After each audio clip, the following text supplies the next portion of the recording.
What's up, y'all? It's your girl Sakina, and I'm back with another review. This is my review for Ready to Love. This is season 6, the reunion part 2.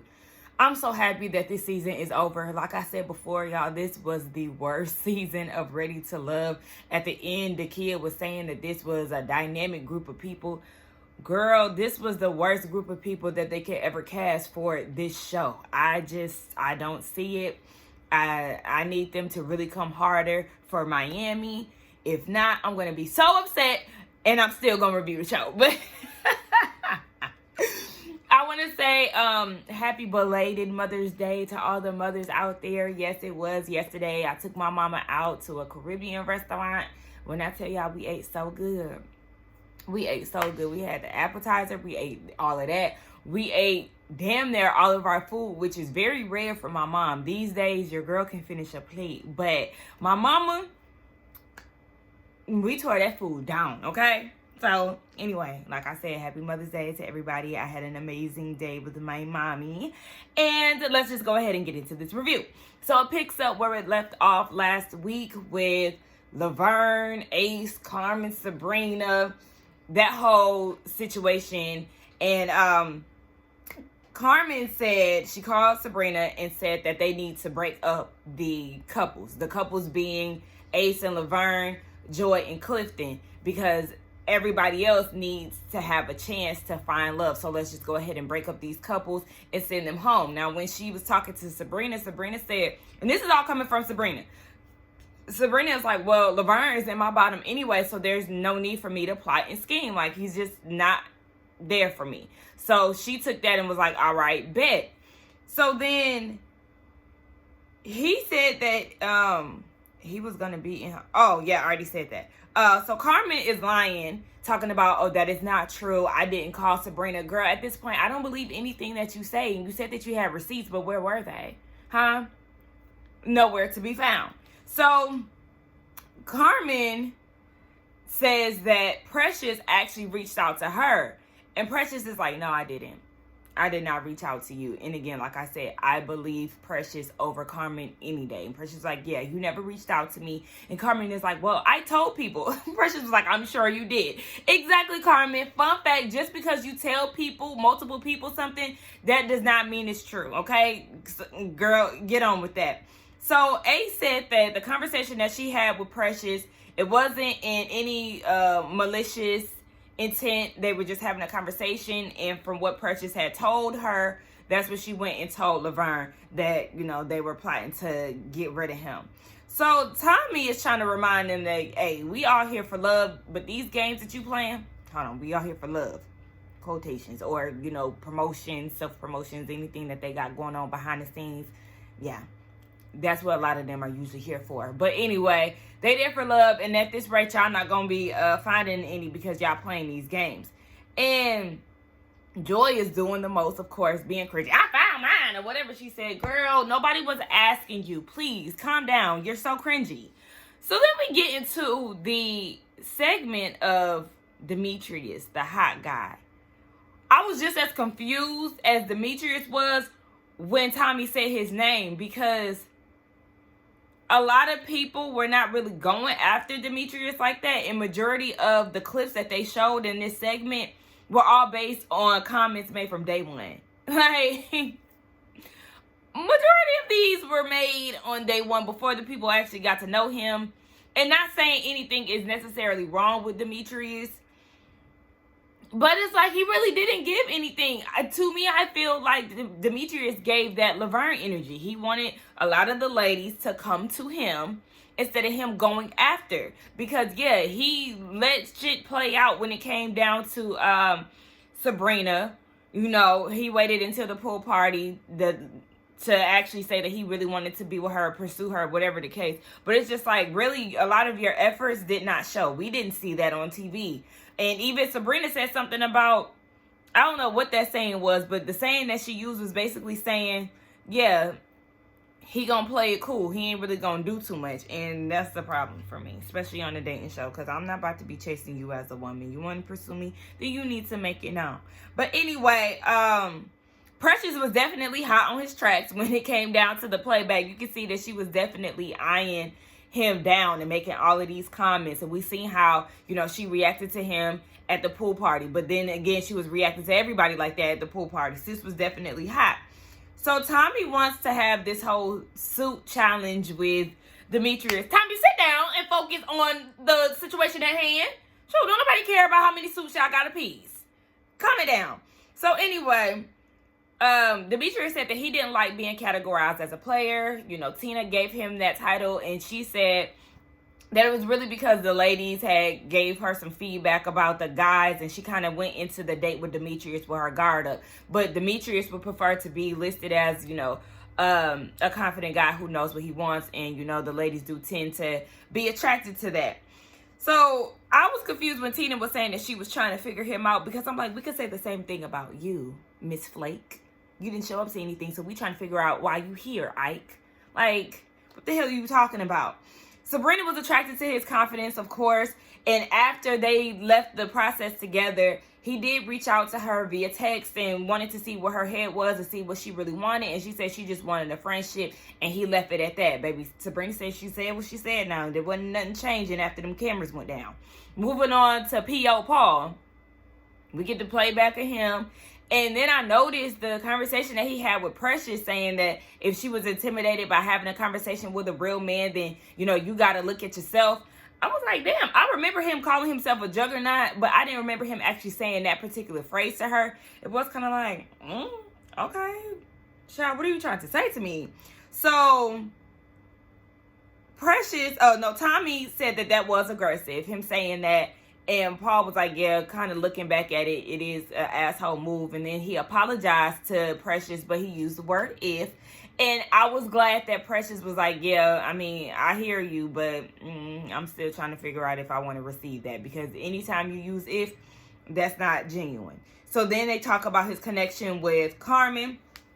Oh, yeah, and let me bring that up. Let me bring that back. Now, Precious, you felt like he slapped you in the face or whatever, stabbed you in the back, whatever word she used. But my whole thing is, just because you're feeling Paul, that doesn't mean that he's obligated to necessarily save you if he isn't feeling you, if y'all not on the same page. So I just wanted to throw that out there. But anyway, his connection with Carmen, or not connection with Carmen, her comments about saying that he wasn't attracted to Dakia, he was like, you know, I just felt like if you're silent, then people take that as you trying to imply something, you know. And Carmen was like, no, we actually had a conversation. And again, I don't believe her, so it doesn't even matter, because she claims that she didn't bring that up. But you bring up the other dates all the time. We've seen this play out on camera. So once again, I don't believe you. She pulled a Donovan with that whole move anyway. She didn't like the fact that he was singing Dakia's praises, so she decided to, you know, throw that out there to kind of shake the table. Baby, I guess y'all deserve to be together. Y'all move the same way. And as far as him and Dakia, their connection, they're friends. Dakia got a boyfriend. He got him a little dime shorty. Child, I guess one could assume that she's young. Either young or, you know, she's so fine, she a dime, child. I don't know. Anyway. Tina. The exhausting Tina. Now, she had to do what's best for her, okay? That's the reason why she left the journey. And she said that she didn't have that it connection with any of the guys, and she just felt like her time was being wasted. Paul said that, you know, he had mixed emotions about her leaving, and he really just would have preferred to see her, you know, stick the whole thing out. And she was like, Paul is full of shit, okay? He wanted me to self-eliminate when he first met me because he didn't want to be on the platform. He felt like nobody was there that he was actually connecting with, and he asked me to self-eliminate, but I wasn't ready. Now, Paul is like, what are you talking about? Like, basically, she's making this up. He's calling her crazy, and she's telling him that, you know, you got exposed because I was on the three-way call. I'm not going to go into detail, but I was on a three-way call with somebody and exposed you for being on the show just to promote your book. And he's like, I'm a music producer. Like, what book are you even talking about? Like, I don't do any writing outside of producing music. So I don't even know what book you talking about. I said, what in the elementary hell is going on? Y'all doing three-way calls and the third person is on mute so you can try to gain some information about what they might say behind your back. Oh my God, this is crazy. So that whole thing happens, and like I said, they exchange insults. He's calling her crazy, telling her to take the pills. She's calling him old, and he needs to pop some Viagra. Girl, okay. So Tina's saying that Paul was mad because she had took Demetrius out to meet her ex. And Paul is like, okay, but you were saying my name. You said my name 4 times. And Demetrius and Tina did confirm that she was saying his name throughout the date. And Tina goes and tells Demetrius that he should have said something the first time. Was that going to change anything? Because, I mean, you called the man a different man's name 4 times. Girl, I don't know. But, then we get into Donovan. Donovan really didn't want no parts of the conversation because things kind of got heated between her and Paul. But he was like, yeah, she didn't show up at the getaway. So at that point, I had already counted her out. Now, Tina goes and says that she had plans on leaving. What'd she say? She already knew that she was going to leave before the getaway. Once again, why did you come? It doesn't make sense. So you mean to tell me you took a good hour, a couple hours trip? Because it seemed like usually the getaways is like a good 2 hours away. I don't know. I'm just making this assumption, but whatever. You got in your car that was supposedly not working the whole weekend. You decided to drive in your car to go and talk to them at the last minute, arrive the last day, minutes before they decide to actually leave this house. And do what? Only for you to feel like you was already going to leave the process. You don't make no damn sense when you start talking. Like, girl, shut up. So Tommy is like, can you admit that you ghosted the whole process? I had to do what was best for me. I mean, you ghosted me. She doesn't care about that, Tommy. She doesn't care that she wasted your time, the guy's time, any of that. She doesn't care that she didn't even have the decency to communicate to anybody throughout this process. And to me, it's disgusting. It's childish. And we don't have her to do with her contacts. And another thing. If your ass ghosted the process, once you had your mind made up that you no longer wanted to be a part of Ready to Love and it was so exhausting and you had to block everybody for your mind and all of this other shit that you had coming up with, your ass shouldn't have came to this reunion. Because now I'm looking at you like, okay, so what is your true aim? Are you trying to, expose yourself? Are you trying to expose your brain or whatever? Why did you come to the reunion when you ghosted everybody, even the damn host? Make that shit make sense. Moving on to Precious, right? And this whole situation between her and Demetrius. Demetrius, he said that he wanted to know the depth of how far she wanted to go into a relationship with certain comments that she made. He said that, she did want to be social and, he's not always going to be wanting to go out and go to bars and things like that, being in the nightlife. And looking back at the playback, she really feels like Demetrius tried her and that basically he was the one who was plotting and scheming on her the whole time. And Demetrius was like, so I just got the power to sway everybody's decision. And I actually did feel him on this because it's like, Precious, really you didn't have any connections with anybody. So, I mean, if you were in the bottom, it's simply because the men did not have a connection with you. It wasn't because, well, shit. I mean, they use the excuse of you wanting to be in the club and stuff like that. And like I said, if she wants to be social, then she can be that. There's nothing wrong with that because you can very much so get into a relationship with somebody who wants to be just as social as you and y'all can live y'all lives happily, socially, or whatever. But when she said on the date, because she said that, me and Demetrius had one bad date, no communication after that, so I don't understand why he made this assumption about me. He should have asked for clarification when he said, what does she need out of a relationship? And when she said, being social, he could have simply just asked, okay, in what light? Because according to Precious, when she says socially, she means like in a networking sense and not necessarily just being in a club, blah, blah, blah. So they just went back and forth about that. She feels like he was assassinating her character. She was cussing at him and she said, fuck you. And Tommy is like, whoa, Precious, like, language. And I'm like, really, Tommy? Language? But when Eric was on stage disrespecting Dakia and being aggressive and using cuss words unnecessarily, you said nothing. So I don't need you to pick and choose when you want to interfere and tell somebody to watch their language, because what he did was unacceptable. Now, granted, Precious was definitely doing too much, but I didn't like how he was trying to pick and choose when he wanted to interfere. Like, no, sir. So, Demetrius was asking if she was drunk or high because, yeah, sis was definitely on one. And she was like, no, I'm not. Fuck you, bitch. And that's when she got up. She called him a bitch twice and she walked out. Girl, I mean, you was definitely doing too much. I mean, you can feel some type of way about it, but at the end of the day, just watching the show, you need to be honest with yourself, sis, because nobody really had a connection with you like that. And that's just what it was. You was definitely coming on strong. You came on strong when it came down to Donovan. You came strong on all the men when you was at the pool party. So much so where Paul had to tell you to dial that down. Like, she was a whole lot. And I'm actually glad her and her stringy bangs went on home. So then we get into the love connection or the love triangle between Dakia, Clifton, and Joy. Okay.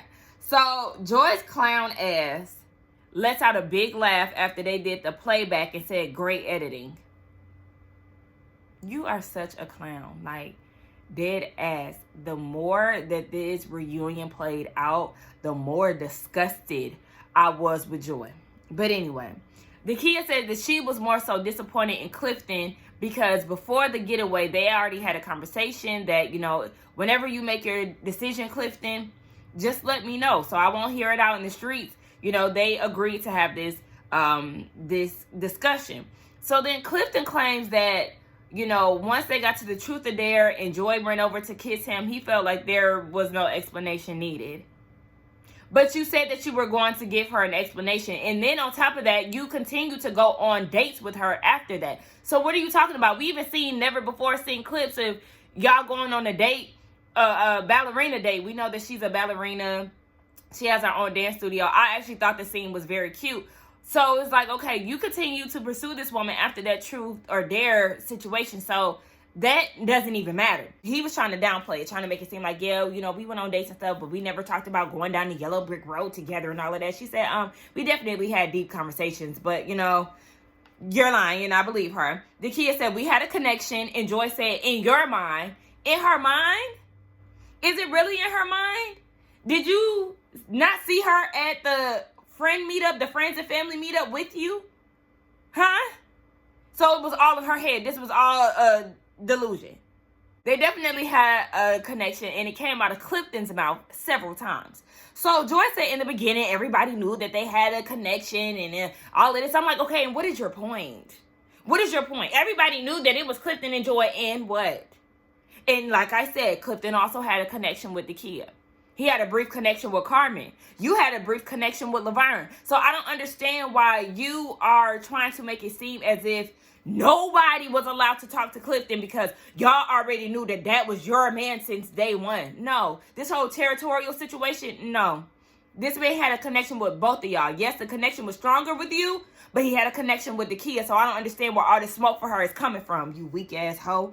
Oh, she was pissing me off, y'all. She was pissing me off. She was pissing me off because she said that you created this. It's like you created this something that nobody's seen but you. And like I said, it wasn't just her. He also had you and her meeting his family and friends. So what the hell are you talking about? Because he very much so could have just chose you and not even included Dakia. So obviously she was in the running for something. And I just felt like, Clifton, you allow her to talk to Dakia like this. I didn't like that. Like, it was a bitch move. You sat there and tried to downplay your connection with Dakia, but you know, both of y'all some weak asses, so y'all actually belong together. So then we get into Wiley's segment. He's pretty upset that everybody was, you know, sunning him, calling him young and all of that. And I can see how that could be frustrating, especially when you see, like, Sabrina calling him a baby and all of that. And then Keena dismissing him once she found out his age, in which he was obviously still upset about, to the point where he confronted her about it. And was like, but you talk about some, you ain't like me or whatever, but you still watch my IG stories. Wiley, now you said that you 32, maybe 33? Honey, you're a millennial, baby, okay? You should know that somebody watching your Instagram stories is not an indication that they like you, baby. It's not. It's not. I don't know if somebody needs to give him a crash course on how social media works, but it's not. And it was actually very embarrassing to hear you argue with her over her watching your Instagram story. Baby, that's no different from somebody I went to school with watching my story. One of my coworkers watching my story. Y'all were on a cast together. Y'all were fucking coworkers. It wasn't the fact that she wants you. That's not an indication that she wants you, baby. Like, I'm sorry if you didn't know that, but I'm here to tell you. So, we know after he got sent home, him and Tiffany, they continued their connection. And Tommy is asking, has Tiffany put all her eggs in Wiley's basket? And she was like, no, but I do trust him with my eggs. And, you know, they have good conversations. So, you know, things could possibly be on the up and up for them. But that's pretty much it for Wiley's segment. And then we get down to Clifton and Joy. He been going to Mexico every other week since she left for work. They're planning to have a baby in March. And then she decided to take off work because, you know, they started on a long distance relationship. So she's going to put her job on pause for now. And